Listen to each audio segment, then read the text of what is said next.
Friend, एक बार एक ऋषि ने सोचा कि लोग गंगा में पाप धोने जाते हैं तो इसका मतलब हुआ कि सारे पाप गंगा में समा गए और गंगा भी पापी हो गई।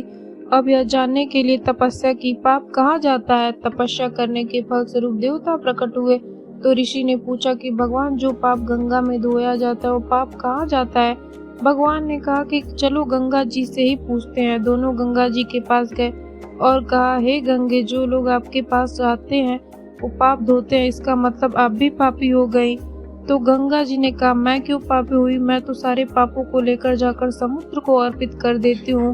अब वे लोग समुद्र के पास गए। हे सागर, गंगा पाप आपको अर्पित कर देते, इसका मतलब आप भी पापी हुए। समुद्र ने कहा, मैं क्यों पापी हुआ, मैं तो सारे पापों को लेकर भाप बनाकर बादल बना देता हूँ।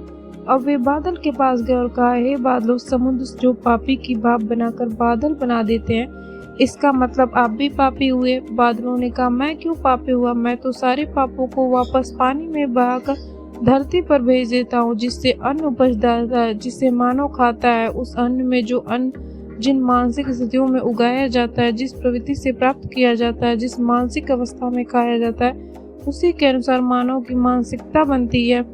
इसलिए कहते हैं, जैसा खाया वैसा अन्न, वैसा बनता है मन।